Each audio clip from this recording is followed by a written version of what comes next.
प्यार से बोलिए धन गुरु नानक। धर्म से विमुख सामान्य मनुष्य में अध्यात्म की चेतना जागृत करने वाले एक अलौकिक अवतार गुरु नानक देव जी ही हैं। यूँ तो गुरु नानक देव जी के कई चमत्कारों के बारे में सुनने को मिलता है, लेकिन आज हम आपको उनके एक खास चमत्कार के बारे में बताने जा रहे हैं जो उन्होंने देवभूमि उत्तराखंड में किया। एक बार गुरु नानक देव जी और भाई मर्दाना पर्वतीय क्षेत्र से नीचे उतरकर मैदानों की ओर जा रहे थे। रास्ते में नैनीताल की एक घाटी आई। वहाँ कुछ साधु बैठे थे। वे ध्यान लगाने का अभ्यास कर रहे थे।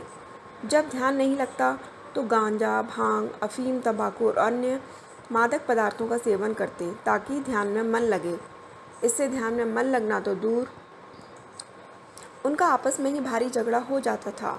गुरु नानक देव जी ने जब देखा कि ये लोग तो नशे में चूर हैं, जो खुद होश में ही नहीं है वह खुदा में मन कैसे लगा सकते हैं।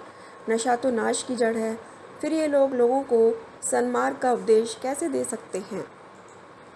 गुरुदेव ने वहाँ एक पेड़ के नीचे आसन जमाया। सर्दी ज़्यादा थी, इसलिए भाई मर्दाना ने कुछ लकड़ियाँ इकट्ठी करी। लकड़ियाँ जलाने के लिए आग की ज़रूरत थी, इसलिए मर्दाना साधुओं के डेरे में गए ताकि वहाँ से आग ले आएं, लेकिन साधुओं ने उन्हें आग नहीं दी। मर्दाना लौट आए और पूरी बात गुरुदेव से कही। गुरुदेव ने फरमाया, पत्थरों से आग जला लो। मर्दाना ने वैसा ही किया और आग जल गई। थोड़ी देर बाद आकाश में बादल छा गए, बिजली चमकने लगी और बारिश शुरू हो गई। साधुओं की धूनियाँ बुझ गईं, लेकिन घनघोर बारिश के बावजूद नानक की धूनी जलती रही। बारिश थमने के बाद सर्दी का असर बढ़ गया। अब साधुओं को आग की ज़रूरत महसूस हुई। उनकी मजबूरी थी, इसलिए वे नानक देव के पास गए। कुछ देर पहले वे खुद इनकार कर रहे थे, लेकिन अब उनकी ज़रूरत थी।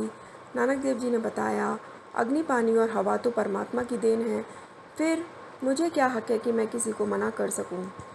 यह सुनकर वे साधु लज्जित हुए और अपने रवैये के लिए माफ़ी मांगने लगे। नानक देव जी का नाम जितना बड़ा था, उनका दिल भी उतना ही बड़ा था। उन्होंने सबको माफ़ कर दिया और बोले, परमात्मा की अनुभूति चाहते हो तो सबसे पहले नशा करना छोड़ दो। नशा इंसान को नाश की ओर लेकर जाता है।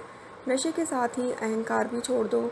अपनी दौलत, सिद्धि, तपस्या और यहाँ तक कि त्याग का भी अहंकार पतन का कारण बनता है।